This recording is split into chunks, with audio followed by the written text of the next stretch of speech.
Good morning. Hope everybody's doing well as we start the 6th month of the year. I just got back yesterday from traveling internationally. So my oldest graduated college. So I told her, you pick where you'd want to go and we'll go on a trip. And she chose to go to England and Scotland. So we spent a few days there. Never been to Scotland. What an amazing country. I mean, it's just beautiful. Edinburgh was just one of the neatest, cities I'd ever been in. Just the architecture, everything like that, just fantastic. The history, just amazing. And we went to London. London's a great big city. It's definitely a cool city. And then we also spent some time in Newcastle, England. So my daughters have a friend who's studying abroad this semester, and she was in Newcastle. So we went up there, and that was a beautiful town too. The architecture there, the old castles, stuff like that, just amazing. But I tell you what, man, I've never seen people drink like they drank in Newcastle. I mean, it was crazy. We were there for the weekend, so that could play part of it. And look, English, Irish folks, Scottish, they're known for drinking as it is, but wow, it was crazy. But good times all around. So got back and tried to put this presentation together.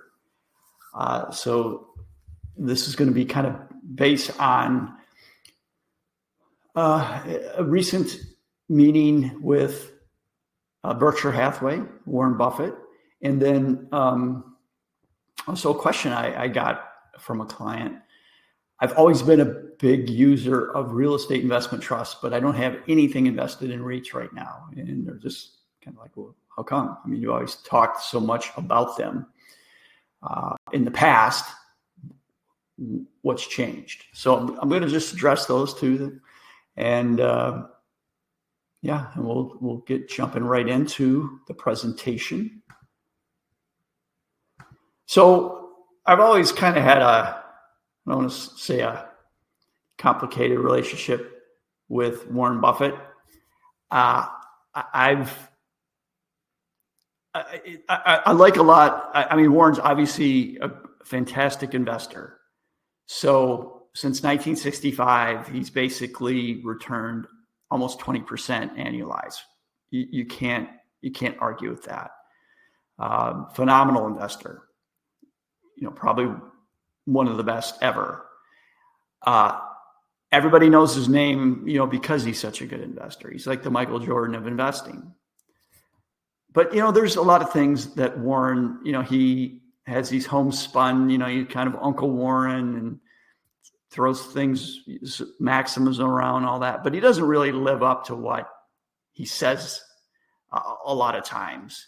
One area he always complains about the taxes that he pays. And, I pay a lower tax rate than my secretary. He's got all these things. But, he could always pay more in taxes, but he chooses to really kind of manipulate and maximize the tax code to his benefit. And I have no problem with that, but I do have a problem when you kind of criticize the tax code, but at the same time, you're working it from every angle.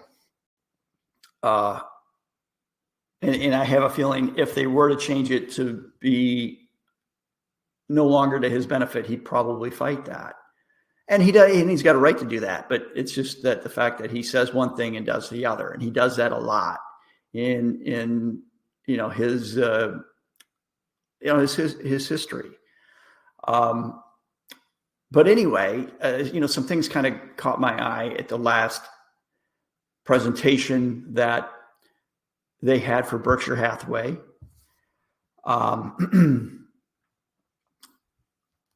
The biggest thing is just the amount of cash that Berkshire Hathaway has right now. So the greatest investor out there, or one of the greatest investors ever, just has an absolute massive amount of cash, over $157 billion of cash.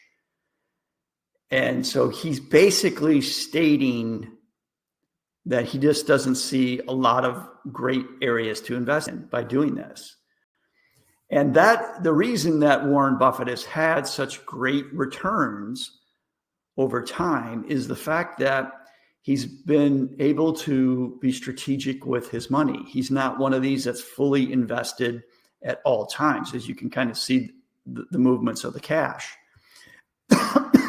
He actually did very well during the tech bust. It was funny, in the 1990s, you can find articles stating that Warren's lost his touch, that he no longer has the ability to outperform the markets because the tech sector was doing so well. And then when the tech sector bust, Warren actually was exhibiting positive returns during that downturn. And you can kind of look, if you look at 1999 there, he had built up a big treasure trove of cash at that point. So a lot of what he did back then and what he usually does during periods is he builds up the cash when he finds that stocks are grossly overvalued. And then when you have a downturn, he puts that cash to work. So that his big thing is he is very good at buying when everybody else is scared. And he's also very good at, being scared when everybody else is greedy. So right now, I think he's looking at, you look at the amount of cash he's built up. He's basically making a statement here. And it wasn't just 1999 when he had a higher percentage of cash. I mean, look in 2008, he had a lot of cash and he deployed it when the market tanked in 2008, 2009. And you could argue from 2008 on, he has been continually building cash. So maybe it's more just the fact that he's generating a lot of cash flow from his business. But if he saw bargains, he definitely would be putting that money to work. Another interesting thing from his annual meeting is, he sold $20 billion of Apple. Apple is the company that everybody wishes they bought a ton of back in 1999, 1998, and then just held on to it. But he's now actually dumping a good portion of his Apple. So Buffett, again, be fearful when others are greedy and greedy when others are fearful. But, he's also a very heavy value investor. And we've talked about this in the past. Value has not done anything close to growth in the past, really 15 years or so. So maybe it could be part of that value's just been out of circulation. But the thing is, he's had a 19.8 annualized return over periods where growth has done better than value. So his value approach, it works. And, these are kind of the two Bibles. Benjamin Graham's works. And, a lot of people say he isn't strictly a Benjamin Graham disciple anymore. And that's absolutely true. He's modified his investing approach thanks to Charlie Munger, who passed away last year. But this is still, pretty much the Bible on value investing. And, the thing about Warren is he can sit there for years with more cash and kind of get away with it because he's got a 19% annualized return dating back to 1965. People give him a lot of leeway. Whereas other money managers, it's what have you done this month, this quarter, this year? The short term is critical and you have to keep up with that. But for longer term investors, you want to be more like Warren than you do the short term guys. And this is just a chart showing the 10-year return for the S&P 500 at different points. So what is the ensuing 10-year return for each sort of annual period? So if you'd bought the market in 1929, what was your next 10-year annual return? So by the time you got to 1931, you could start to see you have negative returns. So there's certainly periods where the 10-year return has been phenomenal. Looking at the periods up to essentially through the 50s up till 1961, you saw a phenomenal 10-year return of 300% in the market. And you also had the same thing happen up until 1999, over 350% return over the 10-year period. So those are just phenomenal situations. But you also have to remember there's periods where things don't go so well. So as I mentioned, when you got to, by the time you got to 1941, the market is down 30% over that period. That's obviously the Great Depression. But we have also experienced that here in our lifetimes from that 1999 peak up until 2009. That 10-year period was a return of negative 30% going through the tech bubble bursting and then the great financial crisis. So what you can take away looking at this chart is just the fact that when the periods of, say, 1929, 1960, 1999, when you had those periods where the 10-year return has been phenomenal, typically 10 years from that, you have a pretty bad return. It actually doesn't look very good. And this is just sort of chart showing you that. So the peaks that we've seen previously for the 10-year return have usually followed with a 10-year peak of near the bottoms. So then you try to look at what's going on today, certainly not as high as it was in other periods, the 10-year return, but still, on that high end, close to 280%. So what's that mean for investors going forward? Well, I mean, nobody knows, but what I've always looked at, my favorite metric is what they call the Shiller price to earnings. So Robert Shiller is a Nobel Prize winning economist who did exhaustive studies back in 1999. That's when he published his book, Irrational Exuberance. And what he does, it's a little bit different, is he doesn't look at the current price to earnings of the market because the earnings number is so variable. What he does is he takes 10 years of earnings and sort of smooths it out to give you an idea. So it takes periods of higher earnings and then periods where you have recessions. It usually incorporates that. So it gives you a more smooth figure. And if you overlay the Shiller P&E to that 10-year annualized return, you can kind of see at every point when we've had phenomenal returns in the market, we've also had extremely high Shiller price to earnings ratios. So as we've always talked about, price divided by earnings. So the price you pay for the stock divided by the earnings. So what are you paying to get $1 worth of earnings is essentially what we're trying to look at. And a real simple example is if you took a stock and the price was $40 per share and they had $4 per share of earnings, you divide the two and you have a price to earnings of 10. And what that in theory tells you is it would take 10 years at current earnings to get your original investment back. So obviously the lower the price to earnings, the better it is for you as an investor. So this again looks an aggregate on the market for the Shiller P&E and also averages the last 10 years of earnings. So if you look at the Shiller P&E, right now it's at very high elevated levels. The only period that's been higher was the tech bubble peak in 1999. We're currently at levels of the Great Depression even. So this is an extremely expensive period for us. And if you look at this chart and try to say, well, what's typically going to happen for investors?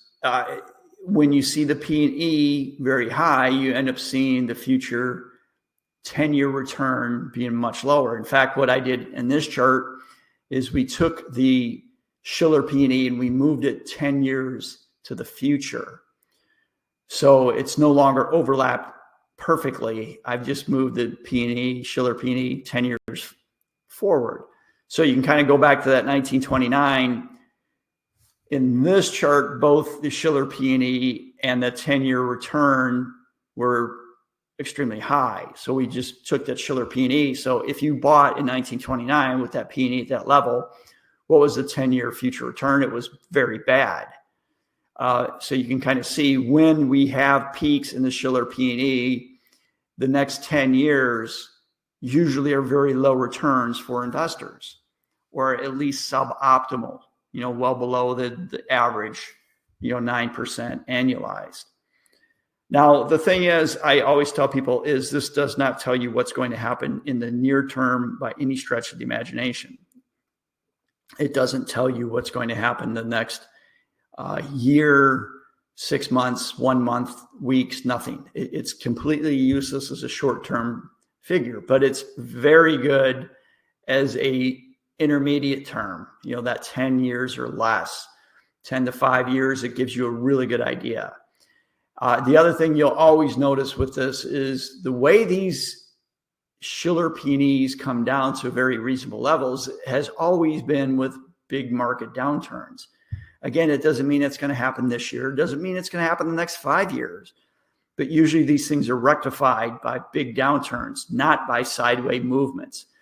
The market doesn't go sideways, allowing the price to earnings to kind of catch up to its current price. It usually becomes well valued by large declines. So if you look at it, you got to say, well, the next 10 years, probably not going to be great returns, but it doesn't mean from year to year or even this year that it's not going to be great.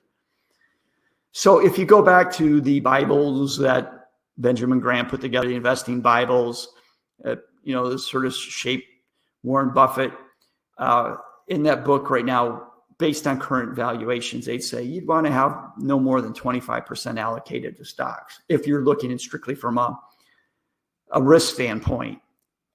Now, if you did this, again, you could go years where you're going to underperform the market. But over a 10-year period, you're probably going to be well heated to do this, to be lower on stocks than you normally would be.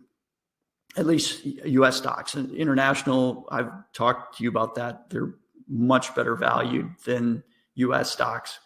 But if you're really a long-term investor, you probably don't want to be real heavy in stocks when you have these kind of valuations. But you have to know, just as Warren Buffett with his cash, that you might be waiting a while before you get that point where you can step in with your cash and buy things on the cheap. Right now, based on that book, you'd want to be 25% stocks and the rest allocated to, a cash or short-term bonds, something along those lines. And right now, when we talk about cash, we're talking about treasury bills, which are yielding about 5%. So that 5% you're getting on cash is certainly much better than the S&P 500 dividend yield, which is 1.35%. Of course, stocks, the dividend yield is only one component of the return. You have capital appreciation, which is the other big part. So that 1.35 is clearly, it's only part of the return that you get. But the thing about the stocks, what it does is it does take a look at something called the earnings yield. The earnings yield is essentially the price to earnings, only in reverse. So you take the earnings and divide it by current price. And that gives you an earnings yield of only 4%.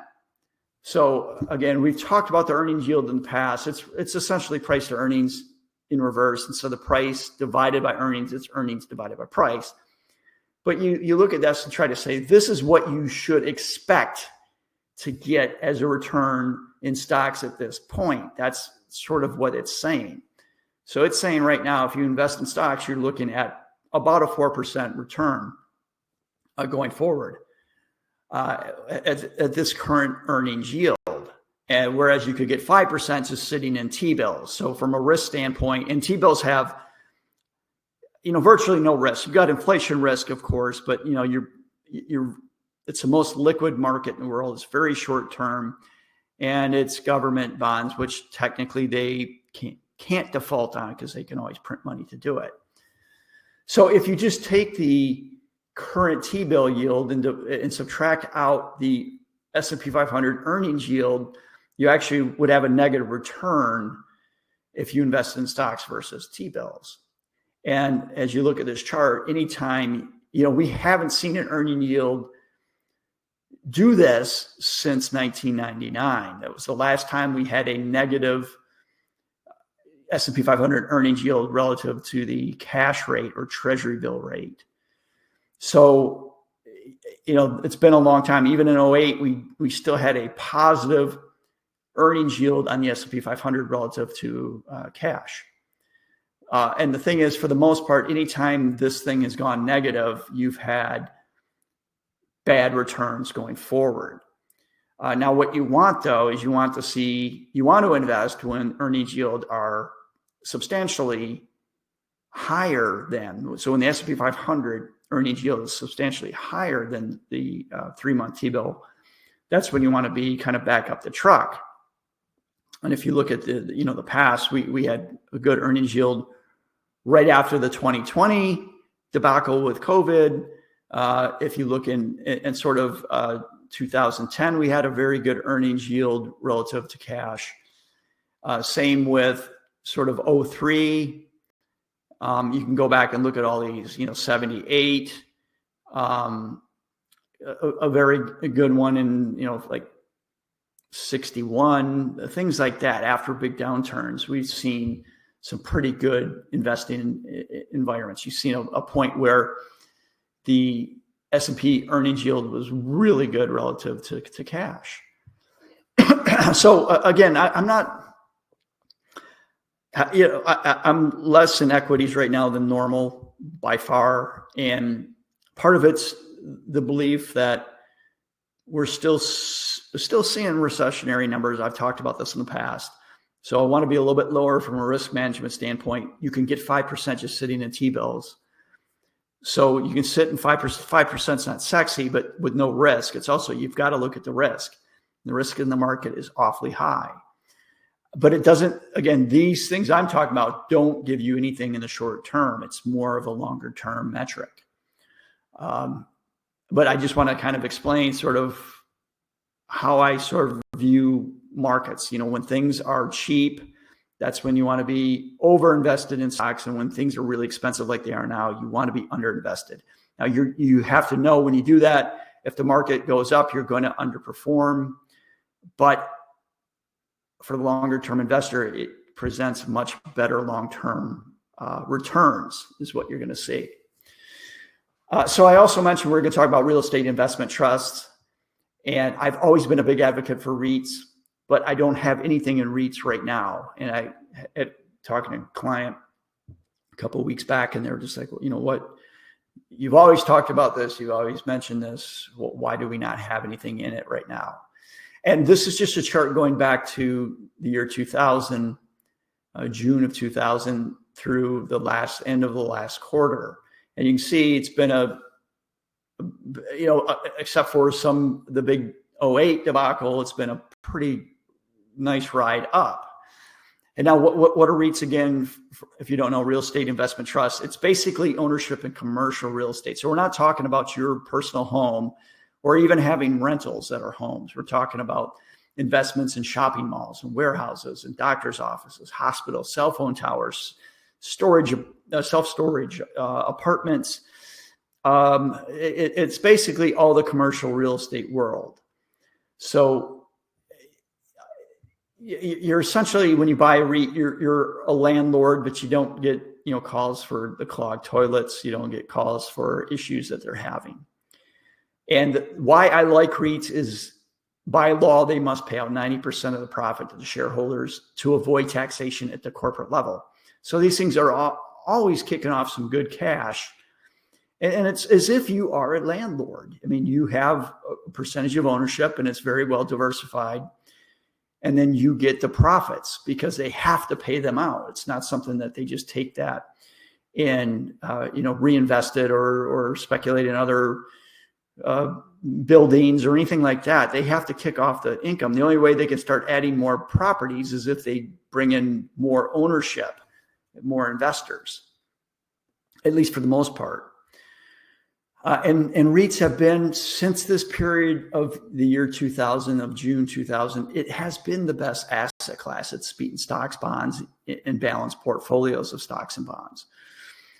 This gives you a chart here showing you basically a return from 1972 to 2023. The S&P 500 yielded return 10.2%. REITs gave you 12.7 over that long period, that 50-year period. But even if you look at the past 25 years, REITs have outperformed stocks. Past 20 years, they've outperformed. The past 10 years, you would have been better in stocks, but still a very nice return in REITs. And then the past 5 and past 1 year clearly would have been better in stocks. But over the longer term, REITs have been a phenomenal investment.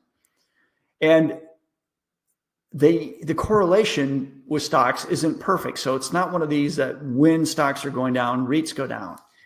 If you'd have bought REITs back in the year 2000, you would have experienced a phenomenal return, especially relative to stocks. Since the stock market lost 50%, REITs were actually positive all 3 of those years. In the year 2000, because all the money was running to tech, a lot of asset classes were just forgotten. They were left for dead.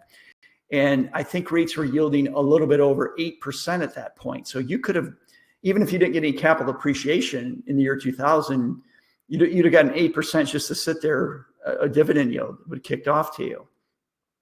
But you can see it did much better than that because money started to run back to REITs due to its low valuations and its safety. Now, during the financial crisis, this was just the opposite. I mean, REITs had a strong correlation to stocks at that point, but pretty much everything that was not a bond at that point was getting hammered. This just gives you a chart going back to 1994 for the annual returns for both REITs and stocks. And REITs are the dark blue, stocks are the purple. So you can see, I mean, for the most part, they are correlated, but not tightly correlated. So you can actually see through 1999, REITs clearly did not perform as well as stocks did. They had some down years. They had up years, but most of the up years weren't even as good as stocks. But then we hit that 2000 bubble bursting, and you can see for 3 years, REITs exhibited positive returns where stocks were clearly negative.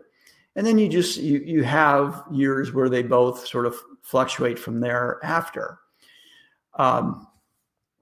So they do provide good diversification to a portfolio because there's sort of, I think the actual number is like a 0.6 correlation, meaning 60% of the time they're moving together, but 40% of the times they move in independent patterns. So that provides you with some good diversification. This is a chart showing you going back to that 1994. If you'd invested in REITs, 100%, that's the purple line. If you invest in stocks, 100%, that's the blue line. But if you did a 50-50 portfolio, rebalancing it every year, and this is adding 10,000 each year to the portfolio, that's the red line. And you can kind of see maybe the return wasn't as high as REITs. REITs were clearly the best performing asset class, but that ride was a lot smoother than you would have experienced if you'd invested in either of the asset classes on their own. And you still would have ended up with a return that's pretty much just as good as the best performing asset class. So REITs are just a phenomenal investment to add to your portfolio. And this is an example I saw from another advisor, so I'm kind of stealing this. But what he tried to say is, all right, if we're going to use that old 4% rule, where you basically live on 4% of your portfolio and you start off with $1 million, if you'd have taken this money back in the year 2000 and thrown that $1 million into a REIT, this is what it would have looked like. So the first year, this was just from June to December, so it's a little bit off. You'd have pulled 40,000, but you'd only gotten 36,000 of income. But starting in 2001, 2002, 2003, you can kind of see that that 4% rule. And again, I should add that the 4% is adjusted by 3% every year for inflation. So you start off the first year's 40,000, but then every year after it adjusts by 3%. Well, really, this chart here going through 2013, if you look at the total dividends, which is on this column, it's a total reinvest. And then you have distribution or withdrawal. So first year, 40,000, then 40 with 1,200 and so on. But you look at the next column, the total reinvest, which is essentially the dividends. You're making more dividends than you were from your distribution. So your balance is still growing. So by the time we got to the end of 2013, your initial $1 million is worth 2.291 million because you weren't even withdrawing all of the interest being generated. And then the chart goes on all the way up through March of 2024. You can kind of see the distribution withdrawal continues to go up by 3%, but the amount of dividends you're getting continued to go up over time as well. So your original investment of $1 million, the fact you've since 2000 had been pulling out 4% per year adjusted by inflation every year of a 3% rate, you still saw your capital grow to $3.7 million. So right now, if you'd have done this exactly like that, you'd have $3.7 million and you'd only invested $1 million. So, wow, man, what an asset class. So why did they do so well to start with? And part of it was the fact that we saw bond yields go down from 2000 on. So we had bond yields that were, this is the 10-year treasury, was over 6% in the year 2000. So you know, as you see it over time, we got to the point where bonds went from 6% all the way to 0.52%. And just like your personal home, anytime rates go down, the price of the asset can go up. So people will pay more for the asset because the cost of capital to purchase the asset, to maintain the asset is going down. So bond yields going down is good for pretty much all asset classes, but it's especially good for real estate. And that's why your home, if you'd have bought a home in 2000, it's going to be worth substantially more than what you paid for it today.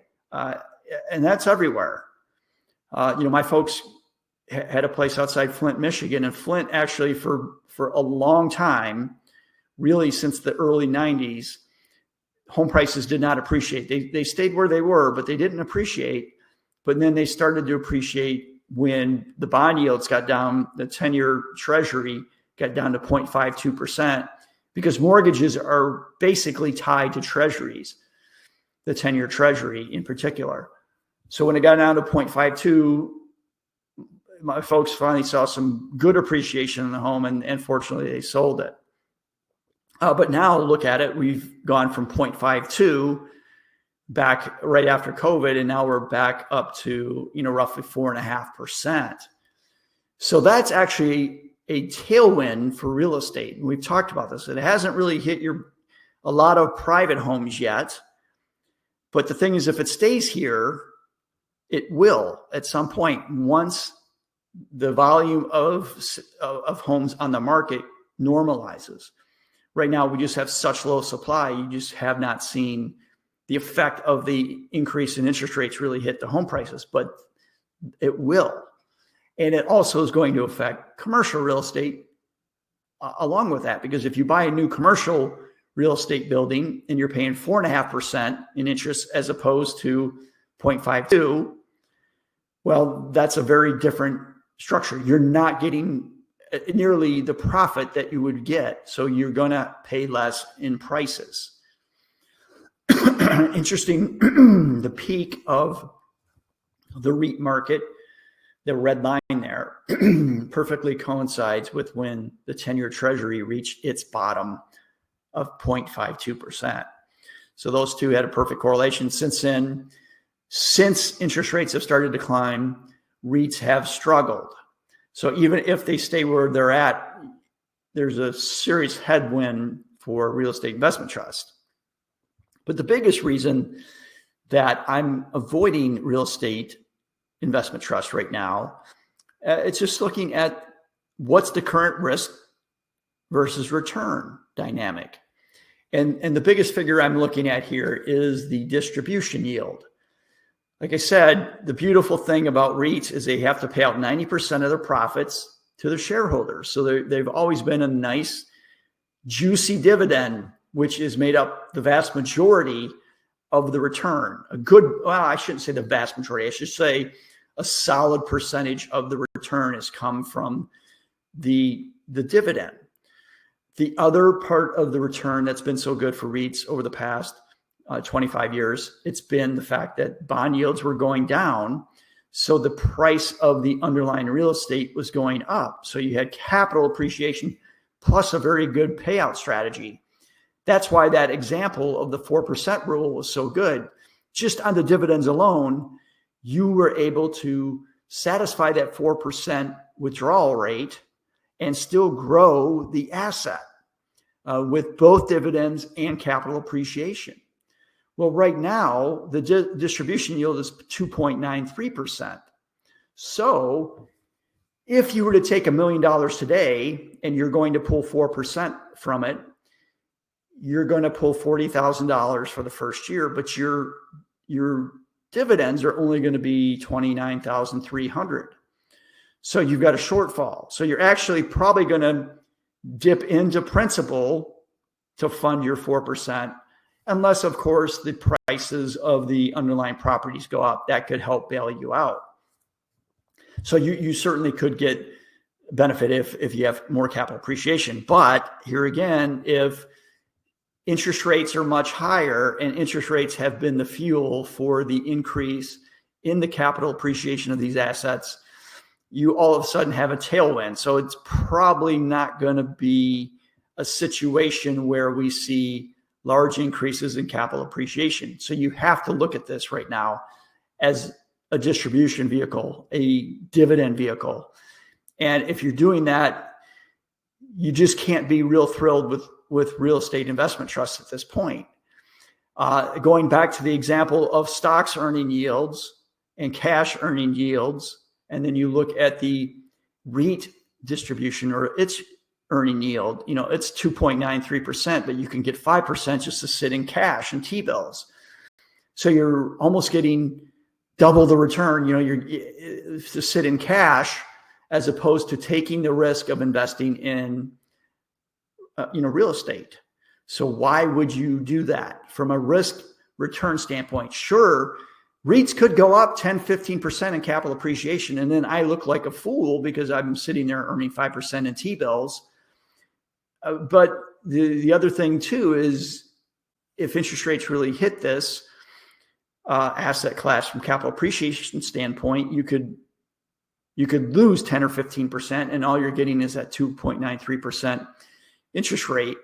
So there's a lot more risk with this asset class right now. And I don't think it really offers the juicy return that we'd want to see.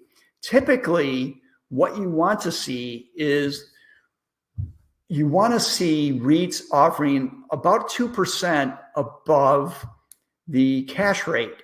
So going back to that chart where we said in the year 2000, the 10-year treasury, let me jump back to it real quick. Or did I go past it? The 10-year treasury was at 6%. And I mentioned at that point, REITs were offering a little over 8% dividend yield. So back in the year 2000, you were getting more than 2% above what the cash rate was or what you could have gotten in bonds. So it was a phenomenal investment at that point. Very low risk because you were going to make more than cash just sitting with the dividend yields. You didn't even care about what happened to capital appreciation. If you could ignore the swings of capital appreciation or capital loss, you just sit back and collect over 8%, which was better than what you were getting in any kind of fixed income. So it was a very good investment at that point. Today, it's just not going to be that great of investment. In fact, you're getting more than 2% less than you get on a treasury bill or cash. So it doesn't make a lot of sense unless for some reason you think that the price of real estate is going to go up. The price of real estate could go up if interest rates start to come back down. If we did see interest rates come down, you might see REITs do quite well.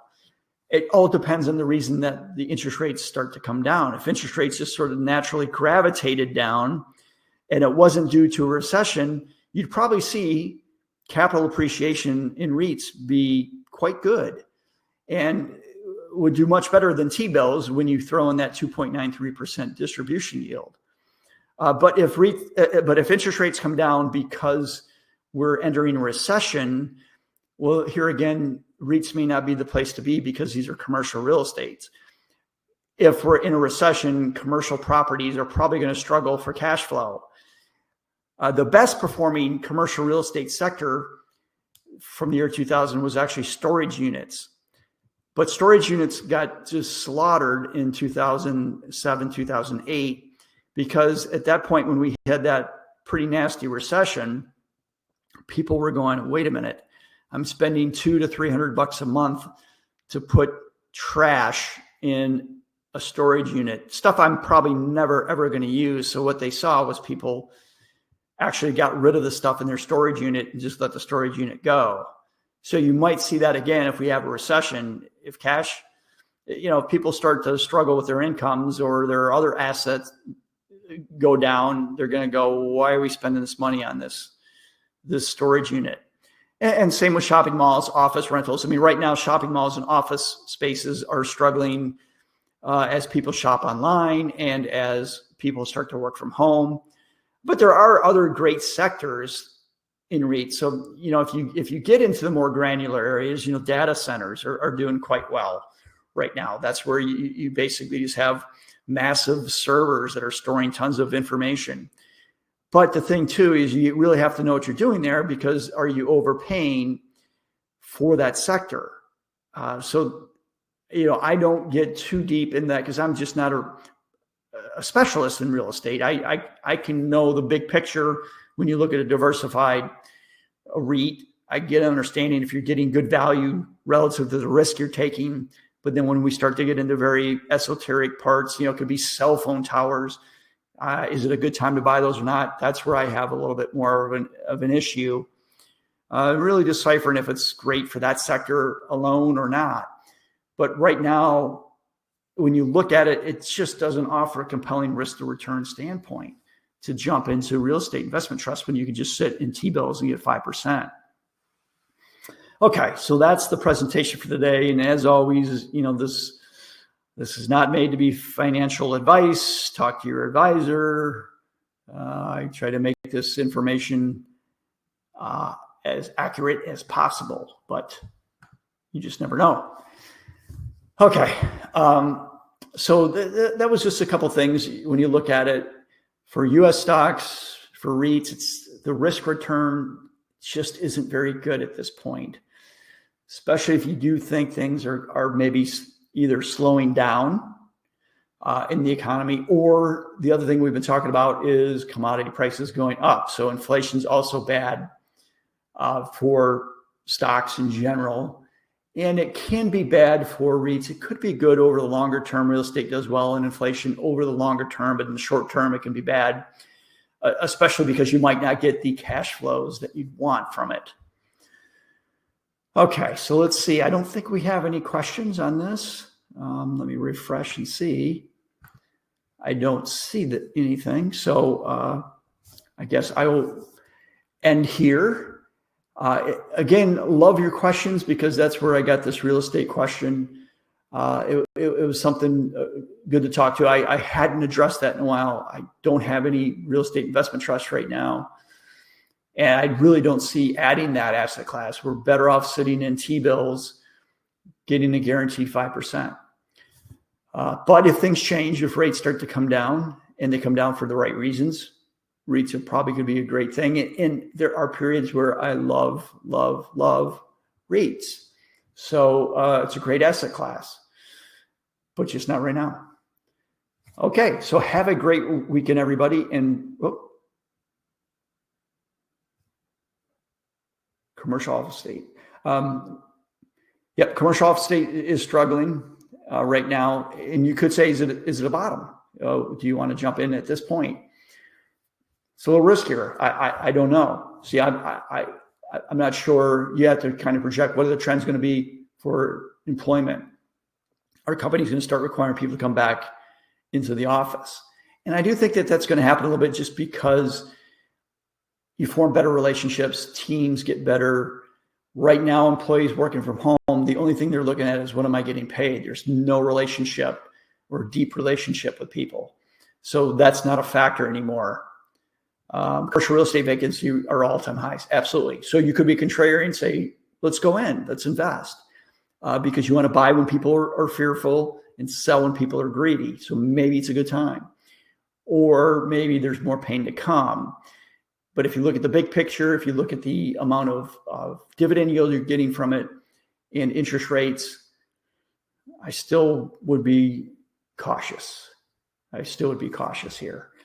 But great point, though, Susan. Fantastic point. I think REITs will be a great asset class in the future. It's just going to take either a period where their interest rates, their dividend yields come up, or the prices come back. If the price depreciates, if some of these things lose value 20, 30%, but they keep their cash flows, that 2.93% becomes 4%, 6%, then they're compelling. That's what I would look at before I would jump into it.